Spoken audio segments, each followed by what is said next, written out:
Happy Memorial Day. Let's just take a moment of silence to thank all the men, women, and animals that have given their life over the years for our country and for countries around the world. So thank you.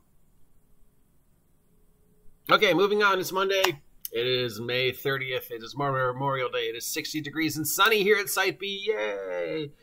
And it's time for the tabletop role-playing game news of the week to begin. Let us see what is going on in the world of tabletop role-playing that doesn't involve weird nonsense and controversy and stuff. Reviews are finally in for Tales from Neverdeep, or Call of the Netherdeep, the final critical role book from Wizards of the Coast. I'm not sure what the continuing relationship with between Stranger Critical Role and Wizards of the Coast is going to be. I still strongly think that eventually they're going to make their own fantasy game, but this does seem to be the end of the Matt Mercer 3-picture deal with Wizards of the Coast, considering, they went and made their Tales from Exandria source book from a different company. So reviews are in. Not great, not awful, just kind of meh. As we have mentioned, there is a new Unearthed Arcana up over on the Wizards of the Coast website. It's offering new playtest options, mostly centered around giants for some reason. And we have a new Primeval Druid Circle and the idea of rune crafting wizards. Could that maybe actually eventually see Dwarven wizards? A few other things, some feats, some new ways to do feats. And, of course, the speculation of what, if any, future product this might be. In the past, whenever Wizards of the Coast has done an Unearthed Arcana and presented something, it's usually a hint for what's coming next. Like, they did dragon-related stuff, and then a few months later, they're like, here's our dragon book. And you're like, oh, yeah, because they play-tested dragon-related stuff like 2-3 months ago on Unearthed Arcana. I can't think of anything that is giant-themed that we haven't already seen, so I don't know about this one. I'm either it's a magic set, but I can't think of which magic set it's going to be that it has more of a primeval feel. Was there a primeval themed magic set? The only Wizards of the Coast TSR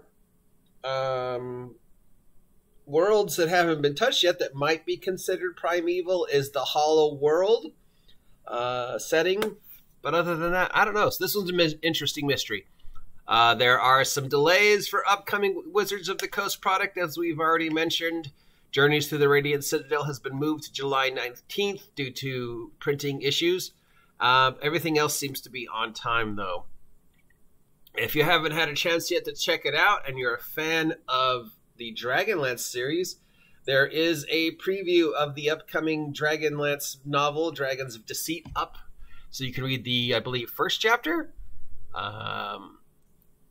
Speaking of previews, there is a play-testable quick rules for the upcoming Batman Gotham City Chronicles, the role-playing game. Could this be a new DC role-playing game that we might see? Every other attempt to do a DC role-playing game usually started with Batman because, well, he's Batman. If this name sounds familiar, that's because there's a board game called Gotham City Chronicles, and this is a spin-off of that board game. So obviously it's going to be Batman-centric, but it's going to give us a look at what they might be doing for the future of a DC role-playing game. It was announced that an updated version of Dark Tower was coming from Goodman Games, sorry, I haven't woken up yet. And that Janelle Jaquayas also announced that they're going to be doing an updated version of Caverns of Thracia, which was originally published in 1979. It's considered one of the original and best of the old school mega dungeons. It's been updated to before, but not to 5e. So this will be 5e and probably Swords and Sorcery or something, or whatever the other latest popular OSR is. So if you're interested in taking a look at an updated version of Caverns of Thracia, this will be coming up pretty soon. One Bookshelf, the company behind Drive-Thru, had a security breach over the weekend. No customer data was affected, though, but apparently some stuff was meddled with, or whatever happens in security breaches. I don't know. As long as no personal information got out, right, we're okay. Let's see what else is going out. The computer just crashed for a sec. Give me a second to catch up. Okay, we're back. Stupid computers. I mean, I love you, computer, and I, for one, embrace the inevitable upcoming computer robot apocalypse stuff. There is a new... The tabletop role-playing game Thirsty Sword Lesbians won the 2022 Nebula Award for Best Game Writing. I know there's a lot of people that are upset about that because there's a lot of people that are, just kind of think the Thirsty Swords Lesbian game is just virtue signaling. I don't care. I read it. I wasn't, it was like, I get the joke, and stuff like that. And so if any of the ones that were nominated, I could see that one having won, or Coyote and Crow, Grandma's Hand. I don't even know why that one was nominated, and Wander Home, which was pretty cool. But yeah, I mean, I can see why it won. It was pretty well written. I didn't know there was a Best Gaming Writing Nebula Award. So congratulations, Thirsty Sword Lesbian. We have the Steamforged game has announced the updated version of the corrected Dark Souls, the role-playing game. The PDF should be available at the end of June. And also they have promised that if you can prove you have a copy of Dark Souls, they will send you the updated one for free. And you can expect that in October. There was a release of the Dark Souls role-playing game earlier this year, and apparently it was full to the brim with problems, editing problems, and spelling mistakes, and rules errors, and tables of contents referencing pages that didn't exist. So yeah, somebody was asleep on the job on that one, and Steamforged did the right thing. They said, you know what? We're going to fix it, and we're going to send it to you for free. Okay, we're sorry. If you already bought it, here you go. I remember another game company a few years ago that did the same thing, and they made you buy the new game after they admitted they broke it. Sounds like something. Oh, Wizards of the Coast. That was D&D 3.5. You can also start ordering miniatures for the Dark Souls role-playing game. So if you are planning on picking up, or have already picked up the Dark Souls role-playing game and want to see the miniatures for it, they are currently available. I'm looking at them right now. There's what looks like an undead dragon type thing and just a couple normal, standard-looking adventure types. Nothing really spectacular. And speaking of miniatures, WizKid has announced a foot-tall sculpture of Vecna for only $90. Wow. Oh, no, I'm sorry.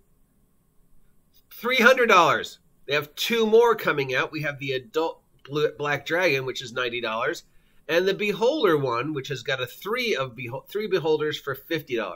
For $300, you can get a foot-tall sculpture of Vecna. It's not an action figure or a miniature you can use in the game. It's a sculpture. Because, I can just think of all the people who have always said, God, you know what I need in my house just to make it complete? A $300 sculpture of Vecna, because that's how big of a fan I am of Vecna. Yeah, Vecna. But of course, Vecna's really, back in the popular opinion now because of Stranger Things. So, because the main villain of this season's Stranger Things is called Vecna, so I guess WizKids wants to milk that. On the other hand, there's a Dungeons & Dragons plushie of Tiamat now available. That's going to be $50.